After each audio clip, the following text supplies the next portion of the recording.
Mat ల్యాబ్స్ను కూడా establish చేశాం. ఈరోజు ఒక టెస్టు 2 టెస్టులు కూడా బహుశా చేయాలంటే కూడా ఈ 2 రోజులు పట్టే పరిస్థితి నుంచి ఈ నెల రోజుల్లో ఒక్క రోజులోనే 6,517 టెస్టుల స్థాయికి దేవుడి దయతో చేరుకోగలిగాం. ఈరోజు టెస్టుల పరిస్థితి చూస్తే దేశంలోనే అత్యధిక టెస్టులు చేస్తా ఉన్న రాష్ట్రం ఏదైనా ఉంది అని అంటే అది ఆంధ్ర రాష్ట్రం అన్న పరిస్థితిలోకి వచ్చాం. టెస్ట్ పర్ మిలియన్ అంటే 10 లక్షల జనాభాకు ఎన్ని టెస్టులు చేస్తున్నారు అని చెప్పి చూస్తే దేశం మొత్తం యావరేజ్ 451 అయితే ఉంటే ప్రప్రథమంగా highest number of test per million చేస్తా ఉన్న రాష్ట్రం మనది.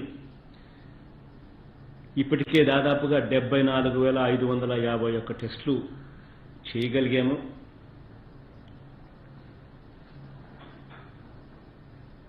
ఇందులో ఈ కెపాసిటీ ఈ నెల రోజుల్లోనే సాధించగలిగాం. ఈరోజు రాష్ట్రంలోనే మనం ఒక క్లియర్ అండర్స్టాండింగ్, క్లియర్ అవగాహనలో ఉన్నాం. ఎక్కడ రెడ్ జోన్స్ ఉన్నాయి, ఎక్కడ కేసులు అత్యధికంగా నమోదవుతా ఉన్నాయి, ఎక్కడ ఆరెంజ్ జోన్స్ ఉన్నాయి, ఎక్కడ గ్రీన్ జోన్స్ ఉన్నాయి అనే దాని మీద. అంటే రెడ్ జోన్స్ అంటే 4 కేసులు పైచిలుకు ఎక్కడైనా పాజిటివ్ కేసులు నమోదైతే వాటిని రెడ్ జోన్స్ కింద డిక్లేర్ చేస్తా ఉన్నాం. ఎక్కడైతే 1 నుంచి 4 మధ్యలోనే ఉంటాయో వాటిని ఆరెంజ్ జోన్స్ కింద డిక్లేర్ చేస్తా ఉన్నాం. ఎక్కడైతే ఏ కేసు నమోదు కాలేదో వాటిని గ్రీన్ జోన్స్ కింద నమోదు చేసుకుంటా ఉన్నాం. ఈ లెక్కన చూసుకుంటే మండలాల పరంగానే చూసుకుంటే క్లియర్ కట్గా 676 మండలాలు మన రాష్ట్రంలో ఉంటే 63 మండలాలు మాత్రమే రెడ్ జోన్లో ఉంది. 54 మండలాలు మాత్రం ఆరెంజ్ జోన్లో ఉన్నాయి. ఇక మిగిలిన 559 మండలాలన్నీ కూడా గ్రీన్ జోన్స్లో ఉన్నాయి. అంటే పూర్తిగా ఒక్క కేసు కూడా నమోదు కాకుండా ఉన్న పరిస్థితిలో రాష్ట్రం ఉంది. అంటే దాదాపుగా 80% పైచిలకు రాష్ట్రంలో ఎటువంటి కేసు నమోదు కాకుండా ఉన్న పరిస్థితులు కూడా రాష్ట్రంలో ఉన్నాయన్న పూర్తి అవగాహనతో కూడా ఇవాళ మనం ఉన్నాం. ఇంకా ఈ నెల రోజుల్లో మనం ఇంకా ఏమేమి చేసుకోగలిగాము అని అంటే హాస్పిటల్స్ని కూడా పూర్తిగా రెడీ చేసుకోగలిగాం. ఈరోజు హాస్పిటల్స్ పరంగా కూడా చూస్తే పుట్టి ఈ కోవిడ్కి సంబంధించి, ఈ కరోనాకు సంబంధించిన హాస్పిటల్సే 5 చోట్ల క్రిటికల్ కేర్ హాస్పిటల్స్ను కూడా ఏర్పాటు చేశాం డెడికేటెడ్గా కూడా. విశాఖపట్నంలో 1, విజయవాడలో 1, నెల్లూరులో 1, తిరుపతిలో 1, కర్నూలులో 1 క్రిటికల్ కేర్ హాస్పిటల్స్. ప్రతి జిల్లాలోనూ కూడా ఎక్స్క్లూజివ్గా టెరిషరీ కేర్ కోసం ఎక్స్క్లూజివ్లీ ఒక హాస్పిటల్ను కూడా ఇయర్ మార్క్ కూడా చేసాం. అవి కూడా ఎక్స్క్లూజివ్లీ దీనికోసమే పెట్టడం కూడా జరిగింది. క్వారంటైన్ ఫెసిలిటీస్ కూడా చూస్తే ఎక్కడ కూడా క్వారంటైన్లో పెట్టే వాళ్ళని ఎవరికి కూడా అన్ని రకాలుగా బాగా చూసుకుని వాళ్ళని అన్ని రకాలుగా బాగా చూసుకోవడమే కాకుండా వైద్యం చేసి ఇంటికి పంపించే కార్యక్రమం చాలా గొప్పగా దేశంలో ఎక్కడ జరగని విధంగా కూడా చేస్తా ఉన్నాం.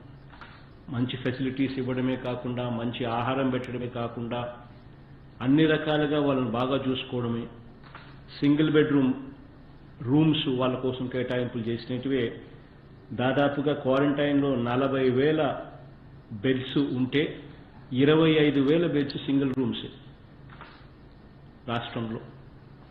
డబుల్ రూమ్స్ ఇంకొక 15,000 బెడ్స్ డబుల్ రూమ్స్లో ఉన్నాయి. అంటే 40,000 బెడ్స్ కేవలం సింగిల్ రూమ్ అండ్ డబుల్ రూమ్స్లోనే ఏర్పాటు చేసి అన్ని రకాలుగా కూడా వాళ్ళను కూడా బాగా చూసుకునే దిశగా అడుగులు కూడా ఈ నెల రోజుల లోపల వేయగలిగాం. ఈ నెల రోజుల్లో ఇవే కాక ప్రతి చోట ఈ పర్సనల్ ప్రొటెక్షన్ ఎక్విప్మెంట్, పీపీఈస్ కానీ, N95 మాస్కులు కానీ ఇంతకుముందు ఏ హాస్పిటల్లో కూడా ఎక్కడ దొరికేటివి కూడా కాదు. ఏదైనా ప్రొటెక్షన్ మాస్క్ కానీ, ప్రొటెక్షన్ ఎక్విప్మెంట్ కానీ, ప్రొటెక్షన్ గార్డ్ కానీ ఎక్కడ ఉండే పరిస్థితి కూడా లేవు.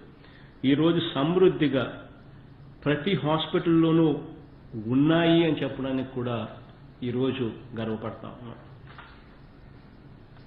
ఈ నెల రోజుల్లో ఏరియా హాస్పిటల్ కానీ, డిస్ట్రిక్ట్ హాస్పిటల్ కానీ, టీచింగ్ హాస్పిటల్స్ కానీ ఈ ప్రతి చోట కూడా ఐసోలేషన్ వార్డ్స్ను కూడా ఎక్కడైనా ఎవరైనా అనుమానితంగా వల్నరబుల్ కేసు ఏదైనా వచ్చి కొంచెం అనుమానంగా ఉన్న పరిస్థితిలో ఉన్నా కూడా వాళ్ళని వెనక్కి పంపించకుండా వాళ్ళకు కూడా వైద్యం అందిస్తూ అట్ ది సేమ్ టైం మిగిలిన పేషెంట్లకు ఎటువంటి ఇబ్బంది కూడా జరగకోకుండా ఉండే కార్యక్రమంలో భాగంగా ఈ area hospitals, district hospitals, teaching హాస్పిటల్స్లో ప్రత్యేకంగా వీళ్ళ కోసం ఒక సపరేట్ ఐసోలేషన్ వార్డు కూడా ఒకటి క్రియేట్ చేశాం. సో దట్ అక్కడ వచ్చిన వెంటనే ఎవరైనా కూడా కాస్త అనుమానం ఉన్నా కూడా అక్కడ వాళ్ళని టెస్టింగ్లు చేయొచ్చు. టెస్టింగ్లు చేసి టెస్టింగ్లలో రిజల్ట్స్ కన్నా వీళ్ళకు కరోనా ఉందని పాజిటివ్గా తేలితే వాళ్ళను ఎక్స్క్లూజివ్ కరోనా హాస్పిటల్స్, కోవిడ్ హాస్పిటల్స్కు పంపించేదానికి అన్ని రకాలుగా సన్నాహాలు కూడా చేశాం ఈ నెల రోజుల్లో.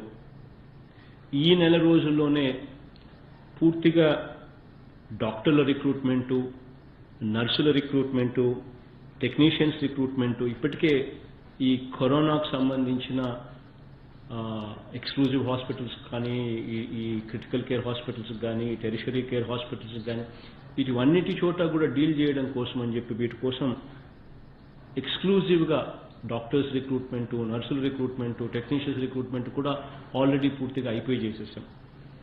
ఇక మిగిలిన హాస్పిటళ్లలో కూడా మిగిలిన హాస్పిటల్స్లో కూడా ఈ మే 15వ తేదీ నాటికల్లా పూర్తిగా డాక్టర్ల రిక్రూట్మెంటు, నర్సుల రిక్రూట్మెంటు అంటే మిగిలిన రోగాలకు కూడా ఎటువంటి ప్రతి చోట అవసరం ఎంతమంది ఉన్నారో ప్రతి చోట కూడా పూర్తిగా రిక్రూట్ చేసే కార్యక్రమం కూడా మే 15వ తేదీకి నోటిఫికేషన్ కూడా ఇచ్చే కార్యక్రమం కూడా అడుగులు ముందుకు వేస్తా ఉన్నాం. ఈ నెల రోజుల్లోనే ఎక్స్క్లూజివ్ 104 అన్న నెంబర్కు ఏ ఒక్కరు ఫోన్ చేసినా కూడా ఈ కరోనాకు సంబంధించిన వెంటనే ఈ సిమ్టమ్స్ ఉన్నాయి అని చెప్పి ఎవరైనా ఫోన్ చేస్తే వాటిని ఏ రకంగా డైరెక్ట్గా అక్కడికి మనిషి వచ్చి డైరెక్ట్గా 104 సిబ్బంది వచ్చి తీసుకొని పోయి టెస్టులు చేసి తీసుకొని పోయే పరిస్థితులు కూడా క్రియేట్ చేశాం. ఎక్స్క్లూజివ్గా 14410 అని చెప్పి టెలిమెడిసిన్ కాల్ సెంటర్ను కూడా ఎక్స్క్లూజివ్గా ఈ నెలలోనే అది కూడా తీసుకొని రాగలిగాం. ఈ 14410 ఈ టెలిమెడిసిన్ కాల్ సెంటర్ ద్వారా కరోనా కేసులే కాకుండా నాన్ కరోనా కేసులు కూడా ఏదైనా ఉన్నా కూడా వైద్యం కోసం ఏ ఒక్కరు ఫోన్ చేసినా కూడా వాళ్ళకు ప్రిస్క్రిప్షన్ చెప్పడమే కాకుండా ఏకంగా మందులు కూడా డోర్ డెలివరీ చేసే పరిస్థితిలోకి వ్యవస్థను కూడా ఈ నెల రోజుల లోపలనే తీసుకొని పోగలిగాం. ఇవన్నీ కూడా ఈ నెల రోజుల లోపలనే చేయగలిగాం. గ్రామ స్థాయిలో వాలంటీర్లు, గ్రామ స్థాయిలో ఆశా వర్కర్లు, ఏ స్థాయిలో వ్యవస్థ తయారైంది అని అంటే ఇప్పటికే రాష్ట్రంలో 3 సార్లు సర్వే చేయడం జరిగింది. రాష్ట్రంలో ప్రతి ఇంటిని కూడా జల్లెడబట్టి కూడా సర్వే చేయడం జరిగింది. గ్రామ వాలంటీర్లకు, ఆశా వర్కర్లకు ఈ విషయంలో మాత్రం వాళ్లకు హ్యాట్స్ ఆఫ్ చెప్పాల్సిందే. సిమ్టమాటిక్ ఏమన్నా కేసులు ఏదైనా ఉంటే లేదా వల్నరబుల్ కేసులు ఏదైనా ఉంటే ఆ వల్నరబుల్ కేసులకు రక్షణ కల్పించే విషయంగా వాళ్లకు ఐడెంటిఫై చేయడము, ఆ తర్వాత వాళ్లకు టెస్టులు చేసే కార్యక్రమాలు చేయడము, వాళ్ళను అన్ని రకాలుగా గమనించుకుంటూ ఉండడము అన్నీ కూడా గొప్పగా వాళ్ళు చేస్తూ ఉన్నారు. సో ఈ వ్యవస్థ అంతా కూడా ఈ నెల రోజుల లోపల చాలా గొప్పగా కూడా చేయగలిగాం. ఒకవైపున వ్యవస్థను గొప్పగా దీన్ని దిద్దుకుంటూనే మరోవైపున ఈ కరోనా ఎఫెక్ట్ వల్ల రాష్ట్రంలో ఇటువంటి చర్యలు లాక్డౌన్ తీసుకున్నప్పుడు ఇటువంటి చర్యల వల్ల సామాన్యునికి కొద్దో గొప్ప కష్టం కూడా ఖచ్చితంగా ఏర్పడిన పరిస్థితి. అటువంటి కష్టమైన పరిస్థితిలో కూడా రాష్ట్రానికి కూడా పూర్తిగా ఎటువంటి ఆదాయాలు కూడా పూర్తిగా రాని పరిస్థితిలో రాష్ట్రం ఉన్నా కూడా దేవుడి దయతో ప్రజలందరి దీవెనలతో ఎక్కడా కూడా సామాన్యునికి ఎక్కడా కూడా కష్టం జరగకుండా నష్టం జరగకుండా ఉండేందుకు వీలైన కాడికి ప్రభుత్వం అన్ని రకాలుగా ఈ నెల రోజుల్లో ముందడుగులు వేసింది. ఇన్ని కష్టాలున్నా కూడా రేషన్ సరుకులు నెలకు ఒకసారి ఇచ్చే పరిస్థితి నుంచి నెలకు 3 సార్లు సరుకులు ఇచ్చే కార్యక్రమంలోకి వ్యవస్థను తీసుకొని పోయాం. ఈ నెలలో కష్టాన్ని పూర్తిగా తుడిచివేయలేకపోయినా కొద్దో గొప్ప సామాన్యునికి మేలు చేయాలి అనే ఉద్దేశంతో ప్రతి ఇంటికి ప్రతి పేద ఇంటికి కూడా 1000 రూపాయలు ఉడతా సహాయం కూడా రాష్ట్ర ప్రభుత్వం తరపున చేయగలిగాం. ఇన్ని కష్టాలున్నా కూడా దాదాపుగా 56 లక్షల మంది అవ్వాతాతలకి ఎక్కడా కూడా పెన్షన్ విషయంలో ఎటువంటి ఇబ్బంది లేకుండా 2250 రూపాయలకు పెన్షన్ పెంచడమే కాకుండా క్రమం తప్పకుండా ఖచ్చితంగా ఇప్పటికే ఈ కరోనా వస్తున్న సమయంలోనే కూడా పెన్షన్ ఇంటింటికి వెళ్ళి డోర్ డెలివరీ కూడా చేసే పరిస్థితిలోకి వ్యవస్థను కూడా తీసుకొని పోగలిగాం. ఇవన్నీ కూడా ఈ నెల రోజుల లోపల గొప్పగా కూడా చేయగలిగామని చెప్పి ఒకవైపున చెబుతూనే మరోవైపున కొన్ని విషయాలు ప్రజలతో ఖచ్చితంగా నా అన్నదమ్ములతోనూ నా అక్క చెల్లెమ్మలతోనూ కొన్ని విషయాలను మాత్రం ఖచ్చితంగా షేర్ చేసుకోవాల్సిన అవసరం ఉంది. ఇది షేర్ చేసుకోవాల్సిన అవసరం ఎందుకుంది అనంటే మనం ఇన్ని చర్యలు తీసుకున్నా కూడా మనం ఇన్ని చర్యలు చేపట్టినా కూడా రియాలిటీ ఏమిటి అనంటే వాస్తవం ఏమిటి అనంటే ఇన్ని చేసినా కూడా మనం దీన్ని పూర్తిగా ఎప్పుడు కూడా కట్టడి చేయలేం. ఇది వాస్తవమైన పరిస్థితి, ఇది రియాలిటీ. ఎందుకనంటే ఒక మనిషి ఎక్కడో ఒక చోట మిగిలిపోయినా కూడా ఆ మనిషి మళ్ళీ ఎక్కడో ఒక చోట దగ్గడమో తుమ్మడమో చేస్తాడు, ఎక్కడో ఒక చోట మళ్ళీ అంటుకుంటూ పోతూ ఉంటుంది. It is never ending process. ఇది ఎప్పటికీ కూడా పూర్తిగా కూడా ఎలిమినేట్ అయ్యే పరిస్థితి ఉండదు. ఎందుకు ఈ విషయాలు చెప్పాల్సి వస్తూ ఉంది అనంటే రాబోయే రోజుల్లో కూడా మనం కరోనాతో కలిసి జీవించాల్సిన పరిస్థితే మనందరికీ ఉంటుందని కూడా మనం అందరం కూడా గమనించాలి. కరోనా అన్నది ఈ కోవిడ్ అనేది ఏదైతే కరోనా అన్నది ఏదైతే ఉందో ఇదేదో ఒక భయంకరమైన రోగమనో ఇది వస్తే అంటరానితనమనో లేకపోతే ఇంకొకటో అన్న భావన దయచేసి అందరు బుర్రలో నుంచి తీసేయమని చెప్పి నేను సవినయంగా అందరితో కూడా రిక్వెస్ట్ చేస్తా ఉన్నాను. ఎందుకనంటే ఇది సర్వసహజంగా రాబోయే రోజుల్లో ఇంకా అందరికీ కూడా వచ్చే పరిస్థితి కూడా ఎక్కువగానే ఉంటుంది. ఎందుకనంటే ఇది ఎప్పటికీ కూడా తీసేయలేము. ఇది మన జీవనంలో ఇది కూడా ఒక అంతర్భాగం అవుతుంది. లైక్ హౌ స్వైన్ ఫ్లూ అని చెప్పి మనం ఇంతకుముందు చూసాం, అది కూడా అంతే. స్వైన్ ఫ్లూ కూడా it just passes on, contagious disease. Swine flu వచ్చినప్పుడు ఇంకొకరికి పక్కన కూడా స్వైన్ ఫ్లూ కూడా వచ్చినప్పుడు ఇంకొకరికి కూడా స్వైన్ ఫ్లూ అంటించగలుగుతాడు. ఆర్ చికెన్ పాక్స్, అమ్మోరు అని చెప్పి మనం అంటాం. ఇటువంటివన్నీ కూడా వస్తాయి. వచ్చిన వ్యక్తి ఇంకొకరిని ఎవరన్నా కానీ ముట్టుకోవడమో లేకపోతే పక్కనే ఉండడమో జరుగుతాయి కనుక వాళ్ళకు కూడా అంటుకుంటాయి. కానీ ఇవన్నీ కూడా నయమయ్యేటివే. సిమిలర్లీ ఈ కరోనా కూడా అంతే. వచ్చినప్పుడు కాస్త జాగ్రత్తలు తీసుకుంటే, కాస్త మందులు వేసుకుంటే, కాస్త జాగ్రత్తగా ఉంటే నయమైపోతుంది. అసలు వచ్చినట్టుగా కూడా తెలియని పరిస్థితుల్లో ఏసిమ్టమాటిక్ అంటారు. అంటే నీకు అసలు కరోనా ఉందన్న సంగతి మనకే తెలియదు. అటువంటి వాళ్ళు దాదాపుగా 80% మంది ఉన్నారని చెప్పి ఈ మధ్యకాలంలో లెక్కలన్నీ కూడా చెప్తా ఉన్నారు. దేశంలోనే కాదు ప్రపంచంలో కూడా. అంటే వాళ్ళకే తెలియదు అసలు కరోనా ఉంది అన్న సంగతి. సిమ్టమ్స్ ఏమీ కనిపించవు. దగ్గు ఉండదు, జలుబు ఉండదు, గొంతు నొప్పి ఉండదు, ఏమీ ఉండవు. అది ఎప్పుడు ఉంటుందో ఉంటుంది, ఎలా వెళ్ళిపోతుందో మళ్ళీ అలాగనే వెళ్ళిపోతుంది కూడా. అంటే వాళ్ళ మీద ఎటువంటి ప్రభావం కూడా చూపకుండానే వెళ్ళిపోయే పరిస్థితి కూడా ఉంటుంది. కానీ ఇది ఎవరు జాగ్రత్తగా ఉండాలి దీనివల్ల అంటే మన ఇంట్లో మన పెద్దవాళ్ళని కాపాడుకునే విషయంలో మాత్రమే మనం చాలా జాగ్రత్తలు తీసుకోవాలి. కరోనా విషయానికి వచ్చేసరికి ఇంతకుముందు రిపీటెడ్గా చెప్పినట్టుగానే మళ్ళీ ఒకసారి చెప్పాల్సి వస్తే 81% మంది కేసులు ఇళ్లలో ఉండే నయమైపోయిన కేసులే. కేవలం 14% కేసులు మాత్రమే హాస్పిటల్స్కి పోయే కేసులు. అందులోనూ ఐసీయూ కేసులకు పోయే కేసులు ఎన్ని అని చెప్పి చూస్తే కేవలం 4% మాత్రమే. చనిపోతున్న వాళ్ళ సంఖ్య ఎంత అని చూస్తే అది కూడా కేవలం ప్రపంచంలో మొత్తం చూసినా కూడా కేవలం 3-4% కూడా లేదు అనేది కూడా లెక్కలు చెప్తా ఉన్నాయి. ఇదేదో వస్తే చెప్పుకుంటే నాకు కరోనా వచ్చిందని చెప్పుకుంటే నాకేదో సొసైటీలో నేనేదో అంటరాని వాడిని అవుతానేమో అని చెప్పే భావన దయచేసి ప్రతి ఒక్కరు కూడా తీసేయమని చెప్పి రిక్వెస్ట్ చేస్తా ఉన్నాను. ఎందుకంటే ఇది ఎవరికైనా రావచ్చు. ఈరోజు ఎవరికో ఎల్లయ్యకో పుల్లయ్యకో వచ్చి రావచ్చు, రేపొద్దున నాకైనా రావచ్చు, రేపొద్దున ఇంకొకరికైనా రావచ్చు. ఇట్ ఈస్ నథింగ్ బట్ జ్వరం. ఇట్ ఈస్ నథింగ్ బట్ జ్వరం. వస్తుంది, ఆ తర్వాత వెళ్ళిపోతుంది. వచ్చినప్పుడు కాస్త జాగ్రత్తలు తీసుకోవాలా, వచ్చినప్పుడు కాస్త మందులు తీసుకోవాలి. ఎవరికైనా వస్తే వాళ్ళు చేయాల్సిందల్లా 104 ఫోన్ చేయడం కానీ, లేకపోతే 14410 అనే నెంబర్ టెలిమెడిసిన్ నెంబర్కి ఫోన్ చేయడం కానీ, అలా చేస్తే చాలు. వెంటనే డాక్టర్లు వస్తారు, వెంటనే ఇంటికి వస్తారు, వచ్చి మందులు ఇచ్చిపోతారు. మోస్ట్ లైక్లీ అసలు హాస్పిటల్ కూడా పోవాల్సిన పని, ఇంట్లోనే నయం కూడా అయిపోయే పరిస్థితి. కాస్త జాగ్రత్తలు తీసుకోవాలి. అయితే కొంచెం మిగతా వాళ్ళను, ఇంట్లో పెద్దవాళ్ళను, ఇటువంటి వాళ్ళను మనం ప్రభావితం చేయగలుగుతాం కాబట్టి కొంచెం వాళ్ళ విషయాల్లో కొంచెం జాగ్రత్తలు తీసుకుంటే చాలు.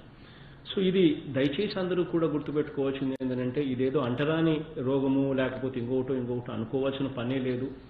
ఎవరికైనా కూడా రావచ్చు. వచ్చినప్పుడు దీని మీద వివక్ష చూపించాల్సిన అవసరం అంతకన్నా లేదు. ఇది పూర్తిగా నయమైపోయే చిన్న జ్వరం లాంటిదే. దీనికల్లా మనం చూసుకోవాల్సింది ఏంటంటే, వచ్చినప్పుడు మనమంతటి మనమే కొంచెం కరోనా లక్షణాలు కనపడినా కూడా, కొంచెం మనకి ఏదైనా ఉన్నప్పుడు కూడా మనమంతకు మనమే ఫోన్ చేసి మనమంతకు మనమే 104కి ఫోన్ చేయడం కానీ, 14410 నెంబర్కి కానీ ఫోన్ చేయడం కానీ మనమే చేసేస్తే వెంటనే డాక్టర్లు వస్తారు, మందులు ఇస్తారు, పోతారు. ఇది ఆ రకంగానే దయచేసి భావించాలి అని చెప్పి అందరితో కూడా వినయపూర్వకంగా రిక్వెస్ట్ చేస్తా ఉన్నాను. చనిపోయిన కేసులు కూడా గమనించినట్లయితే కోమార్బిడిటీ అంటే షుగరు, బీపీ, ఇటువంటి ఆస్తమా, ఇటువంటి ఉన్న వాళ్ళు, వయసులో ఎక్కువగా ఉన్న వాళ్ళ మీదనే ఇది కాస్తో కూస్తో ఎక్కువ ప్రభావితం చూపిస్తారు తప్ప మిగిలిన వాళ్ళ మీద అసలు ప్రభావితం ఎక్కడా కూడా చూపించడం లేదు అనేది కూడా క్లియర్ కట్గా కనిపిస్తా ఉన్న విషయాలు. కాబట్టి దయచేసి ఎవరు కూడా ఇదేదో వస్తే ఇదేదో అంటరానిదన్నట్టుగా దయచేసి ఎవరు కూడా అనుకోవాకండి. ఏదైనా కూడా చెప్పండి. మీరంతకు మీరు చెప్తే ఇది వెంటనే డాక్టర్లు వస్తారు, నయం చేసిపోతారు. మిగతా వాళ్ళకు కూడా ఇది సోకకుండా ఉంటుంది. ఇది పోవాలి అని అంటే మనమంతటి మనం కట్టడి చేసుకునే దాని మందే ఉంటుంది. మనమంతకు మనమే మంచి ఆహార అలవాట్లు, మనమంతటి మనమే మంచి లైఫ్ స్టైల్ అలవాట్లు, ఇవన్నీ మనం చేసుకునే కార్యక్రమంలో ఉంటుంది. రోగ నిరోధక శక్తి అనేది మనం పెంచుకోగలిగితే దీనికి సొల్యూషన్ అదంతటదే సొల్యూషన్ వస్తుంది. కాబట్టి దయచేసి మీ అందరితో కూడా కోరేది ఈ విషయాలే. ఇప్పుడు ఇంతకుముందే నేను చెప్పాను ఎన్ని టెస్టులు చేశాము అని అంటే ఇప్పటికే 74,551 టెస్టులు చేశాము. దేశంలోనే 1396 టెస్టులు పర్ 10 లక్షలకు, అంటే 10 లక్షల జనాభాకు 1396 టెస్టులతో దేశంలోనే నెంబర్ 1 స్థానంలో అత్యధిక టెస్టులు చేసిన రాష్ట్రంగా ఇక్కడ మనం నమోదు కూడా అయ్యాం. ఈ టెస్టుల్లో కూడా పాజిటివిటీ రేటు, అంటే టెస్టులు చేస్తే నెంబర్ ఆఫ్ పాజిటివిటీ కేసులు ఎంత అని చూస్తే కేవలం 1.61% మాత్రమే టెస్టులు చేసినప్పుడు పాజిటివిటీ కేసు వచ్చినాయి. ఈ టెస్టులన్నీ కూడా దాదాపుగా 70% టెస్టులన్నీ కూడా హాట్ జోన్స్లో చేసినవేటివే. అంటే 70% టెస్టులన్నీ కూడా ఈ రెడ్ జోన్స్, ఈ ఆరెంజ్ జోన్స్లోనే 70% టెస్టులు చేసిన కేసులు. అంటే ఇంత తీవ్రమైన జోన్స్లోనే టెస్టులు చేస్తేనే కేవలం 1.61% మాత్రమే పాజిటివ్ కేసులు నమోదవుతా ఉన్నాయి. దేశం మొత్తం మీద చూసుకుంటే 4% పాజిటివిటీ రేట్ ఉంటే, అంటే టెస్టులు చేస్తే పాజిటివ్గా వచ్చిన సంఖ్య దేశం మొత్తం 4% ఉంటే మన రాష్ట్రంలో అది కేవలం 1.61% మాత్రమే ఉంది అన్నది కూడా అందరం కూడా గర్వపడాల్సిన, అంటే కొద్దో గొప్ప దేవుడు దయతో గర్వపడాల్సిన విషయం అని చెప్పి నేను చెప్తాను. ఎందుకంటే దేవుడు ఆ మేర కన్నా మన పట్ల కనికరం ఎక్కువ చూపుతున్నాడని. అదే రకంగా డబులింగ్ రేటు కూడా చూస్తే అంటే నెంబర్ ఆఫ్ అంటే ఎన్ని రోజుల్లో డబులింగ్ అవుతుంది సంఖ్య పాజిటివిటీ కేసులు వచ్చినవని చూస్తే దేశం మొత్తం 9.8 అయితే దేశం మొత్తం 9.1 అయితే మన రాష్ట్రం మాత్రం 9.8 రోజులు. అంటే దేశం కన్నా మనం మెరుగైన స్థానంలో ఉంటాం. దేశం మొత్తం డబుల్ అయ్యే సంఖ్య 9.1 రోజుల్లో డబుల్ అవుతే పాజిటివిటీస్, మన దగ్గర మాత్రం అది 9.8 రోజులు. అంటే దేశం కన్నా ఇంకా మెరుగైన స్థానంలో మనం ఉన్నాము అన్నది కూడా మనం అంతా కూడా గుర్తుపెట్టుకోవాలి. అదే రకంగా చనిపోయిన వారి పర్సంటేజ్ చూస్తే మార్టాలిటీ రేట్ అని చెప్పి ఎంత అని చెప్పి చూస్తే అది కూడా 2.83%. దేశం మొత్తం మీద చూస్తే అది 3.13% దేశం మొత్తం మీద ఉంటే ఆ దేశం మొత్తం కన్నా కూడా మన దగ్గర చనిపోయిన వాళ్ళ సంఖ్య పర్సంటేజ్ కూడా చూస్తే 2.83%. అక్కడ కూడా దేవుడి దయతో మన దగ్గర మంచి డాక్టర్లు ఉన్నారు. ఆ డాక్టర్లు కూడా బాగా పనిచేసి చేయడం, మన వ్యవస్థ కూడా ఇంకా పటిష్టంగా ఉండడం కూడా ఇది ఉపకరించింది అని చెప్పి కూడా ఖచ్చితంగా కూడా చెప్పగలుగుతాం. ఇవన్నీ కూడా ఎందుకు చెప్తా ఉన్నాను అనంటే రాబోయే రోజుల్లో మనం కరోనా ఈ రెండు కలిసి ఇద్దరం కూడా జీవించే పరిస్థితి కనిపిస్తూ ఉంది. కాబట్టి ఇదేదో అంటరాందనో లేకపోతే ఇంకొకటనో భావించి పూర్తిగా జీవితం అంతా ఏదో నాశనం అయిపోయినట్టుగా ఎవరు కూడా భావించాల్సిన అవసరం లేదు అని చెప్పడానికి కోసమే ఇవన్నీ కూడా చెప్తా ఉన్నా. ఇంతకుముందే నేను చెప్పాను, దాదాపుగా 670 మండలాలుంటే మనకు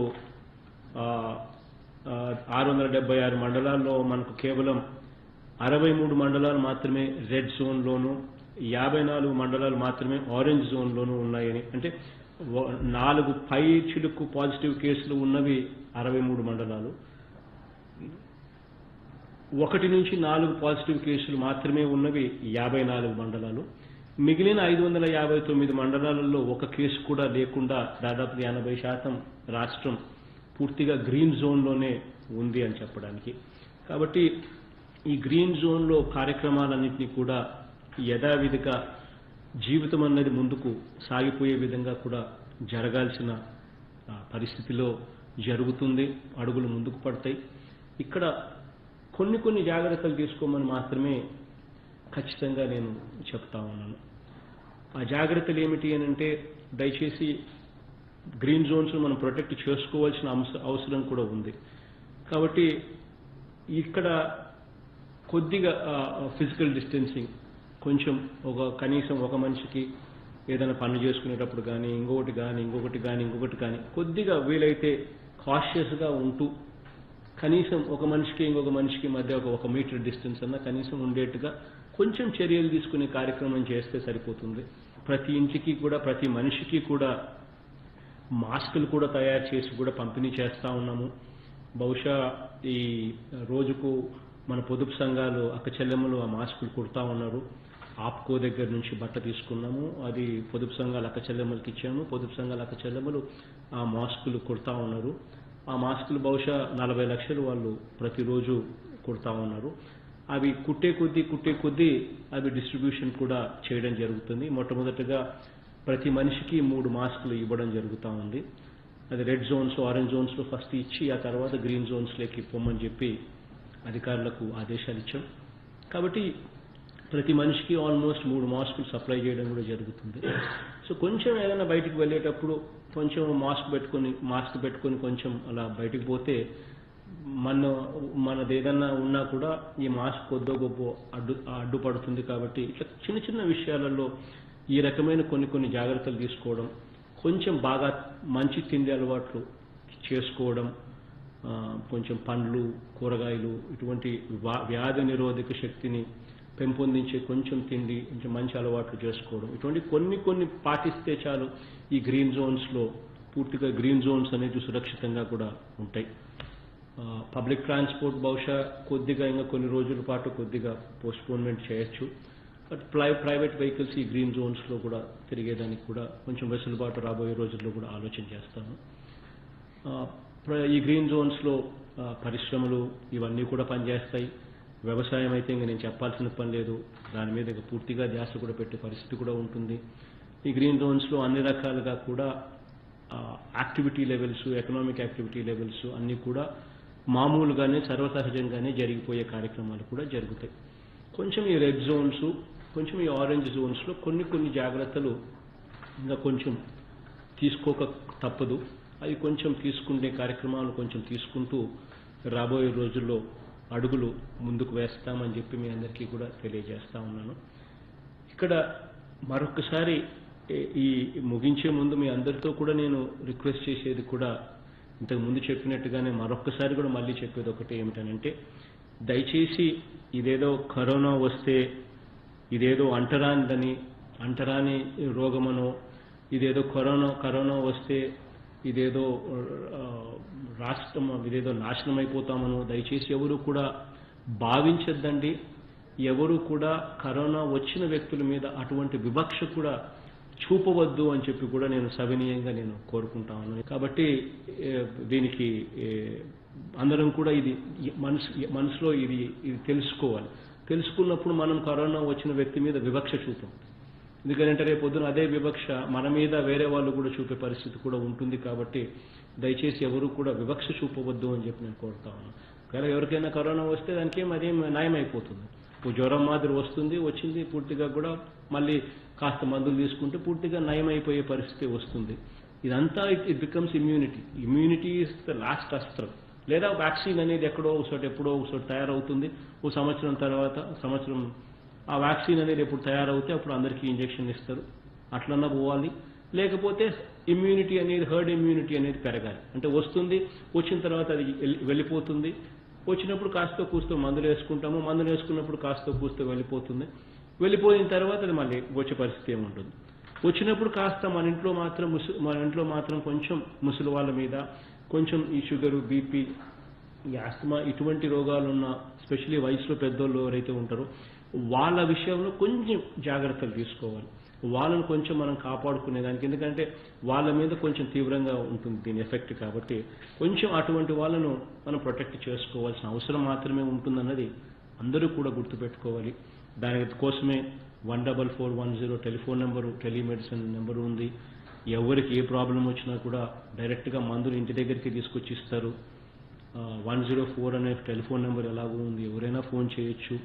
ఇక గ్రామ వాలంటీర్లు, మన గ్రామంలో పక్కనే ఉన్న మెడికల్ అసిస్టెంట్, ఆశా వర్కర్లు అందరూ కూడా అక్కడే ఉంటారు. కాబట్టి వీళ్ళందరూ కూడా ఎల్లవేళ మీకు సహాయం కూడా చేసేదానికి సిద్ధంగా ఉన్నారనేది కూడా అందరూ కూడా గుర్తుపెట్టుకోమని చెప్పి సవినీయంగా కూడా తెలియజేస్తా ఉన్నాను. అదే మాదిరిగానే రంజాన్ నెల మొదలైంది. అందరి ముస్లిం సోదరులకు కూడా రిక్వెస్ట్ చేస్తా ఉన్నాను, రంజాన్ మీరు ఇళ్లలోనే చేసుకుంటా ఉన్నారు అన్నది ఒక మంచి విషయంలోనే, ఆ మంచి విషయంతో పాటు మీ అందరితో కూడా రిక్వెస్ట్ ఏంటంటే గట్టిగా దేవుణ్ణి కూడా, అల్లాహ్ని కూడా రాష్ట్రానికి మంచి చేయమని చెప్పి కూడా ప్రార్థనలు కూడా చేయమని చెప్పి అడుగుతా ఉన్నా. ముస్లిం సోదరులే కాదు, క్రిస్టియన్ సోదరులను కూడా అడుగుతా ఉన్నాను. అదే రకంగా ప్రతి హిందూ సోదరుని కూడా అడుగుతా ఉన్నాను. దేవుడి దయ మనకు చాలా అవసరము, దేవుడి ఆశీస్సులు చాలా అవసరం. కాబట్టి అందరూ కూడా మీ ప్రేయర్స్లో ఖచ్చితంగా రాష్ట్రానికి సంబంధించిన అంశాలను కూడా ఖచ్చితంగా కుటుంబ అవసరాలతో పాటు రాష్ట్రానికి సంబంధించిన అవసరాలను కూడా చేర్చమని, దేవుడి దయ కోరమని చెప్పి అందరినీ కూడా కోరుతా ఉన్నా. అదే రకంగా ఈ కరోనా అన్నదాన్ని మనం ఎఫెక్టివ్లీ ఈ స్థాయిలో కంట్రోల్ చేయగలిగాము అని అంటే నిజంగా రాదర్ అన్ని రకాలుగా మనం ముందుండి నడవగలిగాము అని అంటే దానికి సహకరించిన నిజంగా గ్రామ వాలంటీర్లకు, ఆశా వర్కర్లకు, ఏఎన్ఎంలకు, నర్సులకు, డాక్టర్లకు, కోవిడ్ హాస్పిటల్ స్టాఫ్లకు, ల్యాబ్స్లో పనిచేస్తూ ఉన్న ఆ స్టాఫ్కు, పోలీసులకు, మరీ ముఖ్యంగా శానిటేషన్ పనులు ఏదైతే గ్రామాలలో పారిశుద్ధ పనులు చేస్తూ ఉన్నా, గ్రామాలలో మున్సిపాలిటీస్లో పారిశుద్ధ పనులు చేస్తూ ఉన్న ఆ అక్క చెల్లెమ్మలకు, రెవెన్యూ డిపార్ట్మెంట్, ఎందుకనంటే రెవెన్యూ డిపార్ట్మెంట్ కూడా ఈక్వల్లీ ఇంపార్టెంట్. ఎందుకనంటే ప్రతి అంశంలోనూ వాళ్ళు కూడా ఇన్వాల్వ్ అవుతారు. కాబట్టి మీరందరికీ కూడా మీరు చేస్తూ ఉన్న పని, మీరు చేస్తూ ఉన్న కృషికి మనస్ఫూర్తిగా హృదయపూర్వకంగా కృతజ్ఞతలు నేనే కాదు, రాష్ట్ర ప్రజలందరి తరఫున కూడా తెలియజేస్తున్నామని కూడా అందరికీ కూడా సవినీయంగా చెబుతూ, రాబోయే రోజుల్లో అంతా మంచి జరిగి